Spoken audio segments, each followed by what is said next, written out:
आज का हमारा बहुत ही सुंदर विषय है कि स्वार्थ और निस्वार्थ। भाई और बहनों, ये जो सारा विश्व है, ब्रह्मांड है, पृथ्वी है, लोक है और वर्ल्ड है, ये दो तत्वों से चलता है, एक स्वार्थ और निस्वार्थ। स्वार्थ भी जरूरी है, लेकिन निस्वार्थ संतुलन पैदा करता है।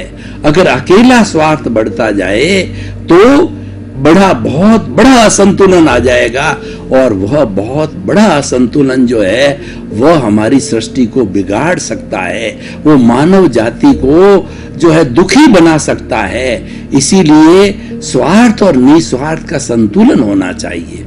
स्वार्थ किसे कहा जाता है कि जो अपने उपयोग के लिए जो आवश्यक चीजें हैं उनका संग्रह करना, यानी नीड के लिए हमें आजीविका कमाना या नीड को प्राप्त करना, वो हमारा स्वार्थ कहलाता है। ये भी जरूरी है, क्योंकि व्यक्ति के शरीर होता है और व्यक्ति के परिवार होता है, समाज होता है, और उसके साथ साथ के अंदर अतिथि देवो भव, जो गृहस्थी होता है उसके किसी वक्त अतिथि भी आ जाता है। इसीलिए हम भगवान से इतना प्रार्थना करते हैं कि साईं इतना दीजिए और जामे कुटुंब समाए, मैं भी भूखा न रहूं और साधु न भूखा जाए। मेरा जो अतिथि आवे वो भूखा नहीं जाना चाहिए, प्रभु मुझे इतना अवश्य दे देना। यह स्वार्थ और निस्वार्थ दोनों चीजों से जुड़ी हुई चीज है। स्वार्थ का अर्थ हुआ कि हमारी बेसिक जो आवश्यकता है, रोटी, कपड़ा, मकान, शिक्षा, चिकित्सा, इन सुविधाओं को संग्रह करना, ये स्वार्थ कहलाता है। लेकिन इसकी अच्छी तरह से पूर्ति हो जाए और अच्छी तरह से पूर्ति होने के बाद संग्रह करता रहे व्यक्ति आसक्ति की भावना से, स्वार्थ की भावना से, तब वो क्या कहलाती है? ग्रीड कहलाती है। और ग्रीड के लिए कहा गया है कि ये जो हमारा कॉस्मोस, चराचर जगत, हमारी नेचर माँ है, वही क्रिएटर है, वही ऑपरेटर है और वही डिस्ट्रॉयर है। हम 84 लाख जीवा योनि जो उत्पत्ति स्थान है, उन सब का क्रिएशन करने वाली नेचर माँ है, कुदरत है। तो उस कुदरत का जितना भी धन दौलत संपत्ति साधन है, वो अगर एक मनुष्य को दिया जाए तो भी उसकी नीयत नहीं दाबती है, वह संतुष्ट नहीं होता है। ये उसकी स्वार्थ की वृत्ति है। तो इस स्वार्थ की वृत्ति के कारण देखिए कितना बड़ा डिफरेंस है कि पूरी जो है सृष्टि की 84 लाख जीवा योनियां भरण पोषण कर देती है और एक ही व्यक्ति की ताप जो है धापता नहीं है। इसका अर्थ यह हुआ कि आदमी की तृष्णा आकाश की तरह अनंत है। ये स्वार्थ की भावना है। जो स्वार्थ की भावना वाला व्यक्ति होता है वो हमेशा अपने इंद्रिय सुख और मैं और मेरा के इर्द गिर्द ही घूमता रहता है। उसको जो हम कहते हैं जीवात्मा कहा जाता है, वो अज्ञानी होता है।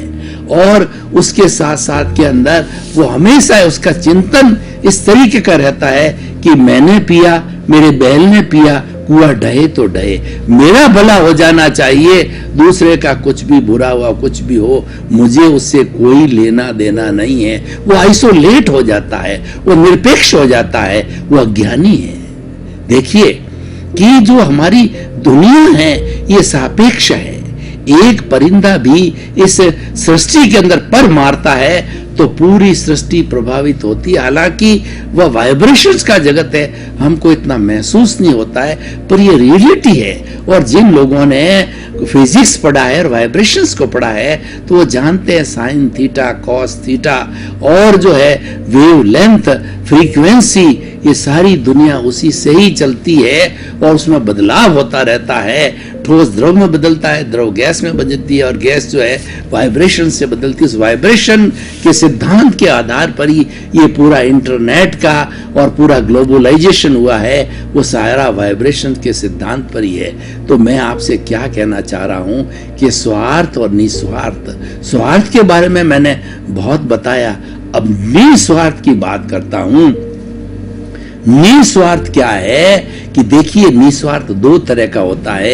एक तो बहुत सुपर सोल होती है, बहुत बड़े त्यागी पुरुष होते हैं, महात्मा लोग होते हैं, सन्यासी होते हैं, तो वो तो बहुत बड़े निस्वार्थी लोग होते हैं और वो 5 व्रतों का जो है पूरा पालन करते हैं। वो घर गृहस्थी, कंचन कामिनी, धन दौलत छोड़ करके और 24 आवर्स तिन्नानम तार्याणम, मैं भी तरूं और लोगों का भला हो, वो मानव कल्याण के लिए 24 घंटे बात करते हैं। और उनके देखिए, उनके न तो घर होता है, न रसोई होती है, न कोई रिलेशन होते हैं, वो तो वसुधैव कुटुंबकम के सदस्य होते हैं। उनके माता पिता भी सामने आ जाते हैं, तो ये कहा जाता उनके संसार पक्षीय माता और पिता है, और वो तो भिक्षा मांग करके लेते हैं, रसोई नहीं पकाते हैं, और उसके साथ साथ में उनका कोई घर नहीं होता है, वो तो घूमते रहते हैं। साधु के लिए कहा गया कि साधु रमता भला, जैसे कि गतिशील पानी होता है वो गंदा नहीं होता है, तो साधु भी रमता रहे, गतिशील रहे, तो उसमें राग द्वेष पैदा नहीं होता है। और एक साधु कई एक जगह ज्यादा इकट्ठा हो गया तो गृहस्थियों के साथ उसका राग द्वेष जो है वो जुड़ जाता है, वो राग द्वेषी बन जाता है। इसलिए साधु को रमता भला, गतिशील रहना चाहिए।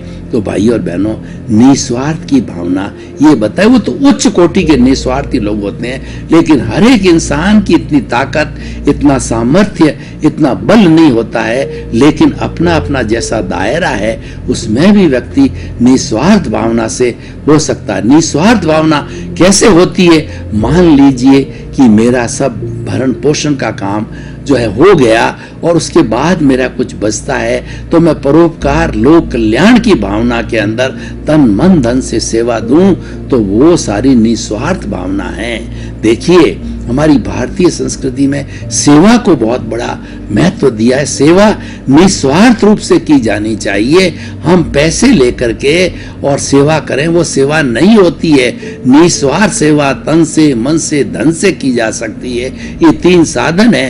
कैसे? किसी व्यक्ति के पास में पैसा नहीं है, फिर वो जानता है, वो चाहता है कि मैं सेवा करूं, तो लोक कल्याण के पब्लिक प्लेस जहां उसकी दिलचस्पी है, जिसका उसका एरिया और एक्सपर्टाइजेशन है, जिसके अंदर वो कंट्रीब्यूट कर सकता है, उस मंदिर में, उस संस्था में, शिक्षा की दृष्टि से, स्वास्थ्य की दृष्टि से, मजदूर है तो सफाई की दृष्टि से, छोटे से छोटी चीज के अंदर वो अपने तन को लगाता है।